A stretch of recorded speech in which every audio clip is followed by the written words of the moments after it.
Hello everyone, welcome back to my channel Kanthi talks. ఈరోజు నేనైతే మంచిగా గ్రో అయ్యే హెయిర్ ఆయిల్ అయితే చెప్తున్నాను. సో ఈ హెయిర్ ఆయిల్ వాడడం వల్ల ఏంటంటే మనకి హెయిర్ అన్నది థిక్నెస్ ఇంకా మనకి లాంగ్గా ఉంటుంది హెయిర్.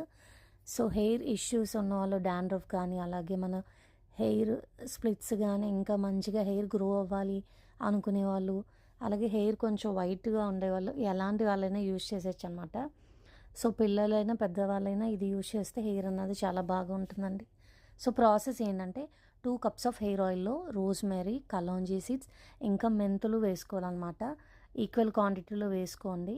సో నేను చూపించిన విధంగా మీరైతే లో ఫ్లేమ్ మీద ఒక 10 మినిట్స్ అయితే మరగబెట్టుకోండి. దాన్ని మనం చల్లారిన తర్వాత ఫిల్టర్ చేసేసుకోవాలన్నమాట. ఇది ఒక కంటైనర్లో, ప్లాస్టిక్ కంటైనర్లో పెట్టుకోండి.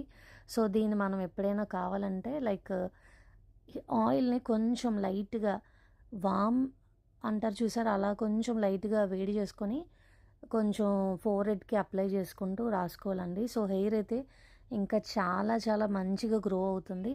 ఎలాంటి హెయిర్ ప్రాబ్లమ్స్ ఉన్నా వెంటనే అయితే మనకి రిజల్ట్ కనిపిస్తుంది. సో డెఫినెట్గా మీరైతే ట్రై చేసేసేయండి. సో ఎలా యూజ్ చేయాలంటే నేనైతే వీడియో పెట్టాను కదా, ఇది మీకు యూస్ఫుల్ అవుతుంది. సో ఈ 3 ఇంగ్రీడియంట్స్ అయితే చాలా బాగా పనిచేస్తుంది ఆయిల్ అయితే. డెఫినెట్గా మీరు కూడా ట్రై చేయండి. మంచి రిజల్ట్స్ అయితే కనిపిస్తాయి 1 మంత్లో. ఏదైనా కూడా మీకు వాడే కొద్దీ మీకు రిజల్ట్ అన్నది బాగుంటుందండి హెయిర్కి. సో డెఫినెట్గా మీరు ఈ వీడియో నచ్చినట్టయితే సబ్స్క్రైబ్ చేయండి, లైక్ చేయండి, షేర్ చేయండి. So thanks for watching.